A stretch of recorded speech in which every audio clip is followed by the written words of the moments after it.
You've been lied to about who you are. And the worst part? You believed every word. You believed you were too lazy, too emotional, not attractive enough, not smart enough, that your value depended on how much you produced, how much you pleased, how much you pretended. I remember standing in front of a mirror at 2 a.m., not to admire myself, but to find myself. And the face staring back didn't feel like me. It felt like a costume stitched together from expectations. If you've ever felt that too, stay right here, because the next few minutes might just change everything you thought you knew about you. Let's call it what it is. You've been surviving, not living. You wake up tired even after 8 hours.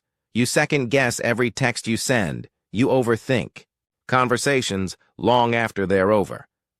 And when you look in the mirror, all you see are things to fix. But let me ask you, who taught you that you needed fixing?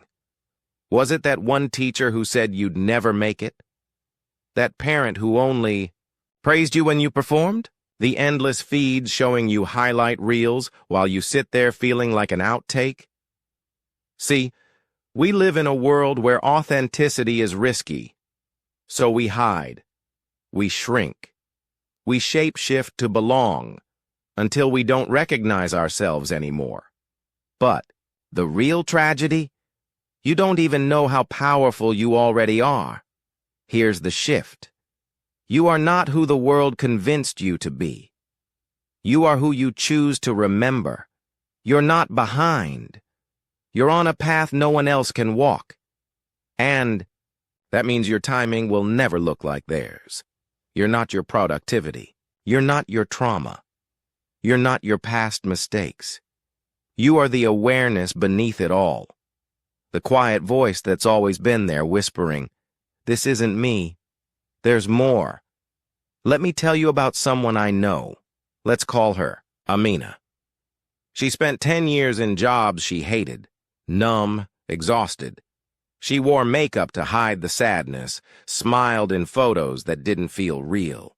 Until one night, she wrote a letter to herself that ended with, "I miss you. Come back." That line broke the dam. She left the job, started writing again, took long walks with no destination, not because she had a plan, but because she was done pretending, and that was the start of her return. So what do you do? First, drop the pressure to be perfect. Healing doesn't look like yoga retreats and green smoothies. Sometimes it looks like crying in the shower. Sometimes it looks like saying no for the first time in your life. Start with this. Take one small action that feels like you reclaiming you. Write, walk, unfollow, say the truth, sleep, say, "I don't know." Laugh louder than you're supposed to. This isn't about fixing yourself. It's about remembering yourself. You don't need a 10-step plan. You need a starting point. And here it is. I am not broken. I am becoming. That's your seed. Now water it. Imagine this. 6 months from now, you wake up and feel light. You speak without rehearsing your words. You laugh without guilt.